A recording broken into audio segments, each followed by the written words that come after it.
Hello, नमस्ते, सत श्री अकाल। आपका होस्ट और दोस्त वापस आ गया है और आज हम एक ऐसी फिल्म के बारे में बात कर रहे हैं जिसका हर कोई, और मेरा मतलब है हर कोई, इंतजार कर रहा था। हम बात कर रहे हैं एक बड़ी फिल्म की, थलाइवर रजनीकांत और एक्शन के मास्टर लोकेश कनगराज के कोलैबोरेशन की। फिल्म का नाम है कुली और हर किसी के मन में बड़ा सवाल है, क्या लोकेश ने एक और सिक्सर मारा है या इस बार वह क्लीन बोल्ड हो गए हैं। कहानी विशाखापत्तनम बंदरगाह पर शुरू होती है, जो सिर्फ कोई बंदरगाह नहीं है मेरे फ्रेंडों। यह अपराध का एक साम्राज्य है। हमारे मुख्य विलेन साइमन नाम के एक आदमी ने 99 साल के लिए लीज पर लिया है। वह छोटी चीजों में डील नहीं करता, वह सोने की तस्करी करता है, और बहुत सारे सोने की। फिल्म की शुरुआत धमाकेदार होती है, हमें दिखाती है कि यह दुनिया कितनी क्रूर है। पहले सीन से ही स्टेक्स बहुत ऊंचे रखे गए हैं। हम दयाल नाम के एक किरदार को देखते हैं जो साइमन के लिए काम करता है। एक अनफेयर कवर पुलिस अधिकारी को बेरहमी से मारता है। यह हमें दो बातें बताता है। पहला, पुलिस इस तस्करी के गिरोह को तोड़ने की कोशिश कर रही है, और दूसरा, साइमन का गिरोह हमेशा एक कदम आगे है। वे जानते हैं कि उनके समूह में एक और मोल है, एक दूसरा अनफेयर कवर कॉप। इस व्यक्ति को खोजने के लिए दयाल अपनी कुलियों की गैंग के लिए 2 करोड़ रुपए का एक बड़ा इनाम घोषित करता है। इससे एक तनावपूर्ण माहौल बनता है जहां हर कोई एक दूसरे पर शक करता है। यह एक classic cat and mouse game है, लेकिन यहां हमें यह भी नहीं पता कि असली बिल्ली कौन है। सेटअप पूरी तरह से लोकेश कनगराज स्टाइल का है, डार्क, ग्रिटी और शुरू से ही सस्पेंस से भरा हुआ। अब सुपरस्टार रजनीकांत को लाते हैं, जो हमारे हीरो देवा का किरदार निभाते हैं। लेकिन यह वह फ्लैशी रजनीकांत नहीं है जिसकी आप उम्मीद कर सकते हैं। देवा एक ऐसा आदमी है जिसका एक छिपा हुआ अतीत है। अब वह एक साधारण जीवन जी रहा है। वह कुलियों के लिए एक हॉस्टल चलाता है, जिनमें से कई को उसने व्यक्तिगत रूप से अपराध के जीवन से बचाया है। वह उनका रक्षक है, उनका बड़ा भाई है। फिल्म उसके आसपास कुछ मिस्टीरियस एलिमेंट्स पेश करती है, जैसे उसके हॉस्टल में एक खास कमरा 114 और एक पुराना लैंडलाइन फोन जिसमें बहुत सारे रहस्य छिपे हुए लगते हैं। आप कह सकते हैं कि देवा एक सोते हुए शेर जैसा है और आप बस इंतजार कर रहे हैं कि कुछ ऐसा हो जो उसे जगा दे। यह शांत परिचय उसके अंतिम विस्फोट को और भी सस्पिशनतिशाली और डर सस्पिशनों द्वारा प्रतीक्षित बनाता है। वह घटना जो अंततः हमारे हीरो को एक्शन में धकेलती है, एक व्यक्तिगत त्रासदी है। देवा का प्रिय मित्र चंद्रशेखर, जिसे अनुभवी अभिनेता सत्यराज ने निभाया है, मृत पाया जाता है। आधिकारिक रिपोर्ट कहती है कि यह दिल का दौरा था, लेकिन देवा मूर्ख नहीं है। वह अपने दोस्त के शरीर पर चोट के निशान देखता है और जानता है कि कुछ बहुत गलत है। उसका संदेह वह चिंगारी है जो आग लगाती है। वह तय करता है कि वह तब तक आराम नहीं करेगा जब तक उसे अपने दोस्त की मौत के लिए जिम्मेदार लोग नहीं मिल जाते। यह व्यक्तिगत मिशन उसे उस अंधेरी दुनिया में वापस खींच लेता है जिसे उसने पीछे छोड़ दिया था। उसे साइमन और विशाखापत्तनम बंदरगाह पर उसके पूरे आपराधिक साम्राज्य के साथ डायरेक्ट कॉन्फ्रंटेशन के रास्ते पर डाल देता है। खेल अब सचमुच शुरू हो गया है। तो इस खतरनाक खेल में मुख्य खिलाड़ी कौन है? सबसे पहले बेशक देवा है, जिसे एक और केवल थलाइवर रजनीकांत ने निभाया है। देवा फिल्म का दिल है। वह एक पूर्व पावर हाउस है जिसने एक शांत जीवन चुना है, लेकिन जब उसे धकेला जाता है तो वह एक्शन और इंटेंसिटी का एक तूफान दिखाता है जो केवल रजनीकांत ही स्क्रीन पर ला सकते हैं। वह कम बोलने वाला लेकिन जबरदस्त उपस्थिति वाला आदमी है। आप उसकी आंखों में उसके अतीत का भार देख सकते हैं, लेकिन न्याय और अपने फ्रेंडों के प्रति वफादारी का गहरा भाव भी। उसका चरित्र एक अजेय सस्पिशंती के रूप में डिजाइन किया गया है। एक ऐसा आदमी जो अपने लोगों की रक्षा करने और उन पर हुए गलत कामों का बदला लेने के लिए किसी भी हद तक जाएगा।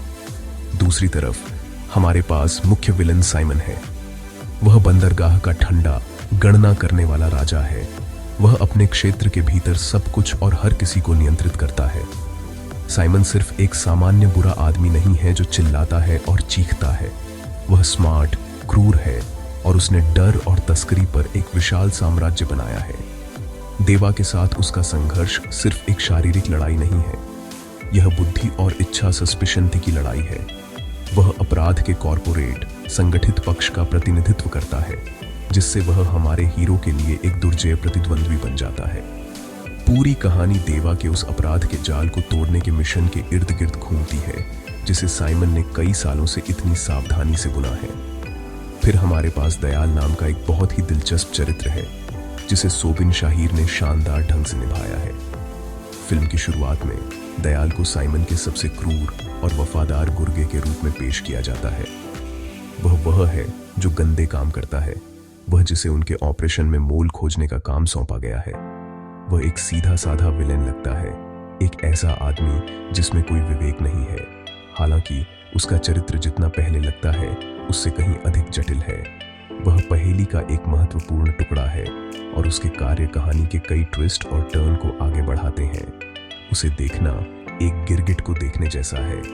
आप कभी भी पूरी तरह से निश्चित नहीं होते कि उसके असली रंग क्या है, जो उसे फिल्म के सबसे अप्रत्याशित पात्रों में से एक बनाता है। और उस सहायक कलाकारों को न भूलें जो इस दुनिया को वास्तविक महसूस कराते हैं। हमारे पास सत्यराज चंद्रशेखर के रूप में है, देवा के वैज्ञानिक मित्र जिनकी मृत्यु मुख्य कथानक को शुरू करती है। उनका चरित्र महत्वपूर्ण है क्योंकि उनके पास एक मशीन के बारे में एक गहरा रहस्य है जो शरीर को सेकंडों में जला सकती है। एक ऐसी तकनीक जिसकी विलेन साइमन को सख्त जरूरत है। हमारे पास उपेंद्र भी है कलिसा के रूप में, कुली टीम के नेता जो देवा के साथ स्टैंड्स बाय। और फिर रचिता राम कल्याणी के रूप में है, एक ग्रे शेड्स वाला चरित्र जो हीरो और विलेन के बीच फंसा हुआ है। इनमें से प्रत्येक चरित्र, बड़ा या छोटा, कहानी में एक और परत जोड़ता है, जिससे कुली की दुनिया समृद्ध और जटिल बनती है। ठीक है, ट्विस्ट्स के बारे में बात करते हैं, क्योंकि कुछ अच्छे शॉक्स के बिना लोकेश कनगराज की फिल्म क्या है। अगर आप स्पॉइलर नहीं चाहते हैं तो शायद 1 मिनट के लिए अपने कान ढक लें। पहला बड़ा ट्विस्ट खेल को पूरी तरह से बदल देता है। साइमन का क्रूर दाहिना हाथ दयाल याद है, वह दूसरा अनफेयर अकबर कॉप ढूंढ रहा था। खैर, प्लॉट ट्विस्ट, वह दूसरा अनफेयर अकबर कॉप है। हाँ, आपने हर्ड राइट, दयाल एक लंबा खेल खेल रहा था, साइमन के करीब आने के लिए विलेन होने का प्रिटेंडिंग। जिस व्यक्ति को उसने मारा वह उसका अपना साथी चंद्रशेखर था, क्योंकि चंद्रशेखर का कवर खुलने वाला था, जिससे वे दोनों गेट एक्सपोज्ड। यह खुलासा एक बहुत बड़ा झटका है और आपको अब तक जो कुछ भी आपने देखा है उसे फिर से सोचने पर मजबूर करता है। यह ट्विस्ट ड्रामा की एक और परत की ओर ले जाता है। देवा, जो अपने दोस्त के हत्यारे की तलाश कर रहा है, बंदरगाह पर पहुंचता है। वहां वह दयाल से मिलता है, जो अभी भी एक वफादार गैंग मेंबर होने का नाटक कर रहा है। सच्चाई न जानते हुए देवा उसी आदमी के साथ काम करना शुरू कर देता है जिसने उसके दोस्त को किल्ड। दयाल एक अवसर देखकर देवा का उपयोग चंद्रशेखर के सीक्रेट इंसिनरेटर का उपयोग करके शवों को ठिकाने लगाने में मदद करने के लिए करता है, जबकि अपना अनफेयर अकबर मिशन जारी रखता है। यह एक जटिल और अंधेरी स्थिति है जिसमें विडंबना भरी हुई है। हीरो अनजाने में उस आदमी की मदद कर रहा है जिसकी वह तलाश कर रहा है, और कथित विलेन वास्तव में एक पुलिस वाला है जो बहुत खतरनाक रस्सियों पर चल रहा है। यह एक क्लासिक लोकेश कनगराज सेटअप है जो अच्छे और बुरे के बीच की रेखाओं को धुंधला करता है। लेकिन रुकिए, और भी है। ट्विस्ट आते रहते हैं। जैसे ही आपको लगता है कि आप दयाल के इरादों को समझते हैं, कहानी एक और मोड़ लेती है। यह पता चलता है कि प्रीति नाम की एक युवा महिला जिसे किडनैप किया गया था, वास्तव में देवा की लंबे समय से खोई हुई बेटी है। और इस किडनैपिंग को सालों पहले किसने ऑर्केस्ट्रेट किया था? कोई और नहीं बल्कि मुख्य विलन साइमन। यह देवा के लिए सब कुछ बदल देता है। उसका मिशन अब सिर्फ अपने दोस्त के लिए बदला लेने के बारे में नहीं है, यह गहरा व्यक्तिगत हो जाता है। वह अब अपने ही खून, अपने ही परिवार के लिए लड़ रहा है। यह एक क्लासिक लोकेश ड्रॉप है जो हीरो के अतीत को वर्तमान के विलेन से जोड़ता है, ठीक वैसे ही जैसे हमने विक्रम में देखा था। यह सभी एक्शन में एक सस्पिशनतिशाली भावनात्मक कोर जोड़ता है। क्लाइमैक्स सब कुछ एक साथ लाता है और भविष्य के लिए एक सेटअप करता है। हमें साइमन के पिता के साथ देवा के अतीत के कनेक्शन के बारे में पता चलता है। इस ब्लडी संघर्ष में एक और पीढ़ी जोड़ते हुए फिल्म एक बड़े टकराव के साथ समाप्त होती है, लेकिन यह वास्तव में समाप्त नहीं होती है। साइमन को हराने के बाद दाहा नाम का एक नया विलेन आता है। वह साइमन का दोस्त है और इससे भी ज्यादा सस्पिशनतिशाली है। वह सबको पकड़ लेता है, लेकिन उसे नहीं पता कि साइमन को देवा ने किल्ड। यह अंत एक सीक्वल कुली 2 के लिए एक स्पष्ट सेटअप है, जहां दाहा निश्चित रूप से विल कम फॉर रिवेंज। यह एक सिग्नेचर लोकेश मूव है जो हमेशा एक बड़े ब्रह्मांड और एक बड़ी लड़ाई के लिए दरवाजा खुला रखता है। तो बड़े सवाल पर आते हैं, क्या कुली एक मास्टरपीस है या एक मिसफायर? ईमानदारी से कहूं तो यह दोनों का मिश्रण है। प्लस साइड पर आपके पास थलाइवर रजनीकांत पूरी फॉर्म में है। उनकी स्क्रीन प्रेजेंस इलेक्ट्रिक है और जब वह एक्शन मोड में आते हैं तो यह किसी भी फैन के लिए एक ट्रीट है। एक्शन सीक्वेंस अच्छी तरह से कोरियोग्राफ किए गए हैं, ग्रिटी हैं और उनमें वह कच्चा लोकेश कनगराज का फील है। फिल्म का पहला हाफ अपनी मिस्ट्री और टेंशन के स्लो बिल्डअप के साथ काफी एंगेजिंग है। सिनेमैटोग्राफी डार्क और स्टाइलिश है, जो एक क्राइम थ्रिलर के लिए एक परफेक्ट माहौल बनाती है। अनिरुद्ध का बैकग्राउंड स्कोर हमेशा की तरह एक बड़ा हाईलाइट है, जो अपने थंपिंग बीट्स के साथ कई सीन्स को ऊपर उठाता है। ये वे चीजें हैं जो निश्चित रूप से दर सस्पेशनों को सिनेमा घरों में खींचेंगी। हालांकि फिल्म अपनी कमियों के बिना नहीं है, और यहीं हमें हैव टू बी ऑनेस्ट, कुली की सबसे बड़ी समस्या इसकी स्क्रीन प्ले है। यह लोकेश की पिछली ब्लॉकबस्टर विक्रम से बहुत बहुत मिलती जुलती लगती है। हमारे पास एक छिपा हुआ अतीत वाला हीरो है, विलन से एक व्यक्तिगत कनेक्शन है, एक ट्विस्ट वाली फीमेल कैरेक्टर है, और यहां तक कि एक अंतिम सीन भी है जो एक नए बड़े विलन के साथ एक सीक्वल सेट करता है। क्योंकि हमने ये फॉर्मूला पहले देखा है, ट्विस्ट्स का उतना ही इम्पैक्ट नहीं पड़ता।